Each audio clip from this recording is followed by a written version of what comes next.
That was the most tracked flight in aviation history. ಅತಿ ಹೆಚ್ಚು ಜನಸಂಖ್ಯೆ ಇರುವಂತಹ ದೇಶದ ಪ್ರಧಾನಮಂತ್ರಿ ಇಲ್ಲಿ ಬರ್ತಿರೋದು ಯಾಕೆ? ಮೋದಿ ಅಲ್ಲಿ ನಿಂತು ಭಾಷಣ ಬಿಗಿತಿರ್ಬೇಕಾದ್ರೆ ಇವರು ಪ್ರತಿ ದಾಳಿ ಮಾಡಿದ್ರೆ ನನ್ಗೆ ಈ ಒಂದು ಕುತೂಹಲ. ಮೋದಿ ಹೋಗಿದ್ರು ಇಸ್ರೇಲ್ಗೆ, ಒಂದು 12 ಗಂಟೆ ಆಗಿದೆ ಅಷ್ಟೇ ಮೋದಿ ಬಂದು, 24 ಗಂಟೆನೂ ಆಗಿಲ್ಲ. ಹೌದು, ಅವ್ರು ಬಂದ್ ಅಂದ್ರೆ ಇದು ಕಾಕತಾಳೀಯನೋ ಹಾಗೇನೋ ಗೊತ್ತಿಲ್ಲ, ಅಥವಾ ಮೋದಿ ಅವ್ರು ಹೋಗ್ಲಿ ಅಂತ ವೆಯ್ಟ್ ಮಾಡ್ತಾ ಇದ್ರು, ಅಥವಾ ಟೈಮ್ ಫಿಕ್ಸ್ ಆಗಿತ್ತು ಹಂಗೇನೆ ಗೊತ್ತಿಲ್ಲ. ಬಟ್ ಮೋದಿ ಇಸ್ರೇಲ್ ಭಾರತ ಸಂಬಂಧ ತುಂಬಾ ಚೆನ್ನಾಗಿದೆ. ಹೌದು, ಮೋದಿ ಹೋದ್ ಕೂಡ್ಲೇನೆ ಅಲ್ಲಿ 12 ಗಂಟೆಗಳಲ್ಲಿ ಅಟ್ಯಾಕ್ ಶುರುವಾಗಿದೆ. ಹೌದು. ಸೊ ಇವರು ಅದಕ್ಕೂ ಇದಕ್ಕೆ ಏನಾರ ಕಾಕತಾಳೀಯ ಇದೆಯಾ, ಅಥವಾ ಅವ್ರು ಹೋಗ್ಲಿ ಅಂತ ಕಾದು ಇದು ಮಾಡಿದ್ರ, ಅಥವಾ ಸಹಜವಾಗಿ ಅವ್ರ ಪ್ಲಾನ್ ಆಗಿತ್ತ?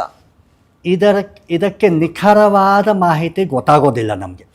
ಯಾವಾಗಲೂ ಮೋದಿಯವರು ರಿಟೈರ್ ಆದಮೇಲೆ ತನ್ನ ಆತ್ಮಕಥನ ತಾವೇ ಬರ್ಕೊಂಡ್ರೆ ಅದರಲ್ಲಿ ಏನಾದರೂ ಇದ್ದರೆ ಗೊತ್ತಾಗಬಹುದು, ಅಥವಾ ಬೆಂಜಮಿನ್ ನೆತನ್ಯಾಹು ತಾನೇ ಒಂದು ಆತ್ಮಕಥನ ಬರ್ಕೊಂಡ್ರೆ ಅದರಲ್ಲೇನಾದರೂ ಬಂದರೆ ಗೊತ್ತಾಗ್ಬೋದು. ಅಲ್ಲಿಯವರೆಗೆ ನಾವು ಸನ್ನಿವೇಶದ ಸುತ್ತಮುತ್ತ ನೋಡಿದಾಗ ನಮಗೆ ಏನು ಗೋಚರವಾಗತ್ತೆ ಅದಕ್ಕೆ ತಕ್ಕಂತೆ ನಾವು ಅದನ್ನು ಅರ್ಥೈಸ್ಕೊಳ್ತೀವಿ. ಮೋದಿಯವರು ಇಸ್ರೇಲಿಗೆ ಹೋದಾಗ, ನಮ್ಮ ಪ್ರಧಾನಮಂತ್ರಿ ಅಲ್ಲಿಗೆ ಹೋದಾಗ ಅದೊಂದು ಸ್ಟೇಟ್ ವಿಸಿಟ್. ಈ ಸ್ಟೇಟ್ ವಿಸಿಟಲ್ಲಿ ಇವರ ವಿಮಾನ ಸೌದಿ ಅರೇಬಿಯಾ ಮೂಲಕ ಹೋಗಿ ಇಸ್ರೇಲಿಗೆ ಹೋಗಿ ತಲುಪಿತು.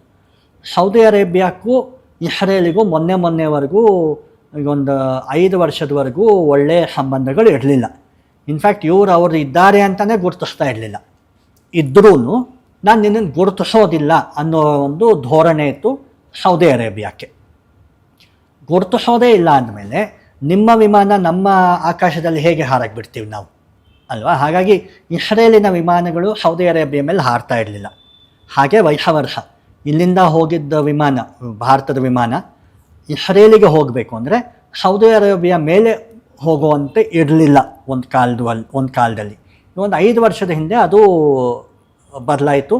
ಆಯಿತು, ಸೌದಿ ಅರೇಬಿಯಾ ಅವರು ಒಪ್ಕೊಂಡ್ರು, ಆಯಿತು ನೀವು ಇರಿ, ತೊಂದರೆ ಇಲ್ಲ, ನಾವು ನಿಮ್ಮ ಭೂಪಟದಲ್ಲಿ ನೀವು ನಿರ್ನಾಮ ಆಗೋಗಲಿ ಅನ್ನೋ ಒಂದು ಏನು ಧ್ಯೇಯ ಇತ್ತು, ಆ ಧ್ಯೇಯದ ಹಿಂದೆ ನಾವು ಹೋಗಲ್ಲ ಇನ್ಮೇಲೆ, ನೀವು ಇರಿ ನಾವು ಇರ್ತೀವಿ, ಶಾಂತಿ ನೆಲೆಸಲಿ ಅನ್ನೋ ಒಂದು ಮಟ್ಟಿಗೆ ಒಪ್ಪಂದ ಆಗಿತ್ತು, ಏರ್ಪಟ್ಟಿತ್ತು. ಮೊನ್ನೆ ಮೋದಿಯವರ ವಿಮಾನ ಹೋಗಿದ್ದು ಕೂಡ ಇದೇ ಸೌದಿ ಅರೇಬಿಯಾ ಮೇಲೆ ಹಾದು ಹೋಗಿ ಇಸ್ರೇಲಿಗೆ ಹೋಗಿ ತಲುಪಿತು. ಆ ವಿಮಾನ ಯಾನ ಏನಿತ್ತು, that was the most tracked flight in aviation history. ಅಂದರೆ ಆ ವಿಮಾನ ಎಲ್ಲಿ ಹೋಗ್ತಾ ಇದೆ ಅಂತ ನೋಡ್ತಾ ಇದ್ದಂತಹ ಜನ ಅತಿ ಹೆಚ್ಚು ಇದೇ ವಿಮಾನಕ್ಕೆ.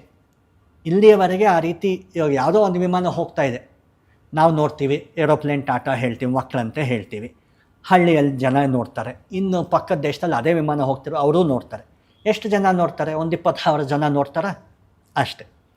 ಆದರೆ ಇನ್ಯಾವುದೋ ಇದೇ ಮೊದಲನೇ ಬಾರಿಗೆ ನಮ್ಮ ದೇಶಕ್ಕೊಂದು ವಿಮಾನ ಬಂತು ಅಂದರೆ ದೇಶದ ಜನ ಎಲ್ಲ ನೋಡ್ತಾರೆ, ಒಂದು 5 ಕೋಟಿ ಜನ ನೋಡ್ತಾರೆ.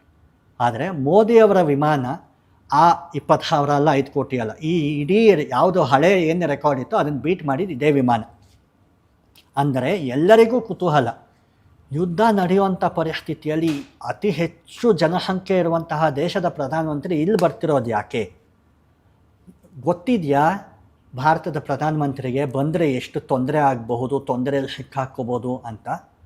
ಗೊತ್ತಿಲ್ಲದೆ ಬರೋದಿಲ್ಲ ಬಿಡು. ಗೊತ್ತಿದ್ದಿದ್ರೆ ಯಾಕೆ ಬರ್ತಿದ್ರು? ನಾನು ಬರ್ತಿದ್ದೀನಿ ಅಂದರೆ ಯುದ್ಧ ನಡೆಯೋದಿಲ್ಲ ಅಂತ ಗ್ಯಾರಂಟಿ ಇದ್ದೇ ಬರ್ತಿರ್ತಾರೆ ಬಿಡು ಅಂತ ಎಲ್ಲರೂ ತಾವೇ ಮಾತಾಡ್ಕೊಳ್ಳೋಕ್ಕೆ ಶುರು ಮಾಡಿದರು.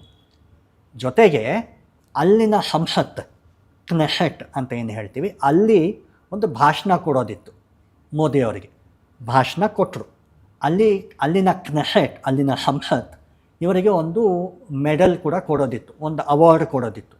ಅಂದರೆ ಒಂದು ಔಪಚಾರಿಕವಾದಂತಹ ಒಂದು ಸನ್ನಿವೇಶ, ಒಂದು ಮೆಡಲ್ ಪ್ರದಾನ ಮಾಡುವಂತಹ, ಪ್ರಶಸ್ತಿ ಪ್ರದಾನ ಮಾಡುವಂತಹ ಒಂದು ಸಮಾರಂಭ. ಇಷ್ಟೆಲ್ಲ ಇರಬೇಕಾದ್ರೆ ಅದೇ ಸಮಯದಲ್ಲಿ ಇವರು ದಾಳಿ ಮಾಡಿ ಅವರು ವಾಪಸ್ ಪ್ರತಿದಾಳಿ ಮಾಡಿದಾಗ, ಅವ್ರು ಜನರಲ್ಲಿ ಪ್ರತಿದಾಳಿ ಮಾಡಿದ್ರು. ಇಸ್ರೇಲಿರೋದೊಂದು ಪುಟ್ಟ ದೇಶ, ಆಯಿತಾ? ಆ ಪುಟ್ಟ ದೇಶದ ಉದ್ದ ಒಂದು 250-300 ಕಿಲೋಮೀಟರ್ ಅಂದ್ಕೊಳ್ಳೋಣ, ಅಗಲ ಒಂದು 48 ಕಿಲೋಮೀಟರ್ ಅಷ್ಟೆ. 2 ಪ್ರಮುಖ ನಗರಗಳು, ಒಂದು ಟೆಲ್ ಅವೀವ್, ಒಂದು ಜೆರುಸಲೆಮ್. ಜೆರುಸಲೇಮಲ್ಲಿ ಅವರ ಸಂಸತ್ತಿದೆ, ಜೆರುಸಲೇಮಲ್ಲಿ ಅವರ ಪ್ರಧಾನಮಂತ್ರಿ ನಿವಾಸ, ಪ್ರಧಾನಮಂತ್ರಿ ಕಚೇರಿ ಎಲ್ಲ ಇದೆ. ಅವರ ಹೈಕೋರ್ಟ್, ಸುಪ್ರೀಂ ಕೋರ್ಟ್ ಅನ್ನಲ್ಲ, ಹೈಕೋರ್ಟ್ ಇದೆ, ಎಲ್ಲ ಅಲ್ಲೇ ಇರೋದು. ಅಂದರೆ ಸರ್ಕಾರಕ್ಕೆ ಬೇಕಾದಂತಹ ಎಲ್ಲ ಬಿಲ್ಡಿಂಗ್ಗಳು, ಮೇಲಿನ ಜನರು ಎಲ್ಲ ಅಲ್ಲೇ ಇರೋದು. ಹಾಗಾಗಿ ಇರಾನ್ ನಾಳೆ ದಿನ ಪ್ರತಿ ದಾಳಿ ಮಾಡಿದ್ರೆ ಎಲ್ಲಿಗೆ ಮಾಡ್ತಾರೆ? ಇಲ್ಲಿಗೆ ಮಾಡಬೇಕು. ಇವರನ್ನೆಲ್ಲ ಎಲಿಮಿನೇಟ್ ಮಾಡೋದಕ್ಕೆ. ಮೋದಿ ಅಲ್ಲಿ ನಿಂತು ಭಾಷಣ ಬಿಗಿತಿರ್ಬೇಕಾದ್ರೆ ಇವರು ಪ್ರತಿ ದಾಳಿ ಮಾಡಿದರೆ ಇಸ್ರೇಲ್ಗೂ ಕೆಟ್ಟ ಹೆಸರು, ಭಾರತಕ್ಕೂ ಅಪಾಯ. ಹೀಗೆಲ್ಲ ಇರಬೇಕಾದ್ರೆ ನಾವು ದಾಳಿ ಮಾಡೋದಿಲ್ಲ ಅಂತ ಇಸ್ರೇಲ್ ಅವ್ರಿಗೂ ಗೊತ್ತು. ನಮ್ಮಲ್ಲಿ ಒಬ್ಬರು ಡಿಗ್ನಿಟರಿ ಬರ್ತಿರ್ಬೇಕಾದ್ರೆ ನಾವು ಯಾಕೆ ಪಕ್ಕದ ಮನೆಯವ್ರ ಜೊತೆ ಜಗಳ ಆಡ್ತಾ ಕೂತ್ಕೊಳ್ತೀವಿ ಅಲ್ವಾ? ಈಗ ನಮ್ಮ ಮನೆಗೆ ಸುಮ್ಮನೆ ಬಾಯಿ ಮಾತಿಗೆ ಹೇಳ್ತಿದ್ದೀನಿ, ನಮ್ಮ ರಾಜ್ಯದ ಮುಖ್ಯಮಂತ್ರಿಗಳು ನಮ್ಮ ಮನೆಗೆ ಬರ್ತಿದ್ದಾರಪ್ಪ, ಆ ಸಮಯದಲ್ಲಿ ನಾನು ಪಕ್ಕದ ಮನೆಯವ್ರ ಜೊತೆ ಜಗಳ ಆಡ್ತಾ ನಿಂತ್ಕೋತೀನಿ, ಮುಖ್ಯಮಂತ್ರಿ ಬರ್ತಿದ್ದಾರೆ ಅಂತ ನಾನು ಸ್ವಾಗತ ಕೊಡ್ತೀನಿ. ಆ ರೀತಿಯ ಯೋಚನೆ. ಹಾಗಾಗಿ ಬಂದು ಹೊಟ್ಟೋಗ್ಲಪ್ಪ, ಆಮೇಲೆ ನಿನ್ನ ಜೊತೆ ನಿನ್ಗೊಂದು ಗತಿ ಕಾಣಿಸ್ತೀನಿ ಅಂತ ನಾವು ಬಾಯಿ ಮಾತಲ್ಲೇ ಹೇಳ್ತೀವಿ. ಅದೇ ರೀತಿಯಾದಂತೆ ಇದೆಲ್ಲ ಒಂದು ಕತೆ. ಆದರೆ ಇನ್ನೊಂದು ಆಯಾಮ ಏನು? ಮೋದಿಗೂ ಬೆಂಜಮಿನ್ ನೆತನ್ಯಾಹುಗೂ ವಿಪರೀತವಾದಂತಹ ಸ್ನೇಹ. ಅವರು ಯಾವುದೇ ಒಂದು ಅವಕಾಶ ಸಿಕ್ಕರೂ ಅದೇ ಹೇಳ್ಕೊಡೋದು, ನಾನು ನೀನು ಬೆಸ್ಟ್ ಫ್ರೆಂಡ್ಸ್ ಅನ್ನೋ ರೀತಿ ಪ್ರಪಂಚಕ್ಕೆಲ್ಲ ಸಾರಿ ಹೇಳ್ತಾ ಇರ್ತಾರೆ. ನಾನು ಇವನು ತುಂಬ ಕ್ಲೋಸ್ ಫ್ರೆಂಡ್ಸ್ ಅಂತ ಹೇಳೋದೇನು, ಅಪ್ಪಗೆ ಮೋದಿ ಹಗ್ ಅಂತ ಹೇಳೋದೇನು, ಆ ಮೋದಿ ಹಗ್ಗಿನ ಬಗ್ಗೆ ಒಂದು PhD ಥರ ಮಾತಾಡೋದೇನು, ಇವೆಲ್ಲ ಮಾಡ್ತಾ ಇರ್ತಾರೆ. ಇಷ್ಟೆಲ್ಲ ಇರಬೇಕಾದ್ರೆ ನನ್ನ ಖಾಸಾ ದೋಸ್ತ್ ನನ್ನ ಮನೆಗೆ ಬರ್ತಿದ್ದಾನೆ ಅನ್ನುವಾಗ ನಾನು ಯಾಕೆ ಯುದ್ಧ ಮಾಡ್ತಾ ಕೂತ್ಕೊಳ್ಳಿ? ಅದು ಇವನಿಗೂ ತೊಂದರೆ ಆಗತ್ತೆ ಅಂತ ಗೊತ್ತಿರುವಾಗ. ಹಾಗಾಗಿ ಮೋದಿ ವಾಪಸ್ ಹೋಗೋವರೆಗೂ ಯುದ್ಧ ನಡೆಯಲ್ಲ ಅನ್ನೋದು ಹೆಚ್ಚು ಕಡಿಮೆ ಎಲ್ಲರಿಗೂ ಗೊತ್ತಿತ್ತು. ಅದಾದ ಮೇಲೆ ಯಾವಾಗ ಬೇಕಾದರೂ ಶುರು ಆಗ್ಬೋದು. ಹೇಗಿದ್ದರೂ ಯುದ್ಧಕ್ಕೆ ಒಂದು ರೀತಿಯಾದಂತಹ ಪೂರ್ವಭಾವಿ ಸಿದ್ಧತೆ ಎಲ್ಲ ನಡೆದೋಗಿದೆ. ಅಮೇರಿಕಾದಿಂದ ಬರಬೇಕಾದಂತಹ ಯುದ್ಧ ನೌಕೆಗಳು ಬಂದಿವೆ, ಇದು ವಿಮಾನಗಳು ಬಂದಿವೆ, ಎಲ್ಲ ಬಾಂಬರ್ಗಳಾಗಿದೆ. ನಮ್ಮ ಕಡೆಯಿಂದ ಗೂಢಚಾರಿಗಳೆಲ್ಲ ನಮಗೆ ಇನ್ಫಾರ್ಮೇಷನ್ ಕೊಡ್ತಿದ್ದಾರೆ. ಖೊಮೇನಿ ಎಲ್ಲಿದ್ದಾನೆ, ಖೊಮೇನಿ ಅಲ್ಲದೆ ಅಲ್ಲಿಯ ಪ್ರೆಸಿಡೆಂಟ್ ಎಲ್ಲಿದ್ದಾನೆ ಎಲ್ಲ ಗೊತ್ತಿದೆ. ಹಾಗಾಗಿ ನಾವು ರೆಡಿ ಇದ್ದೀವಿ, ತಯಾರಿದ್ದೀವಿ ಅಂತ ಎಲ್ಲ ಆಗಿತ್ತು.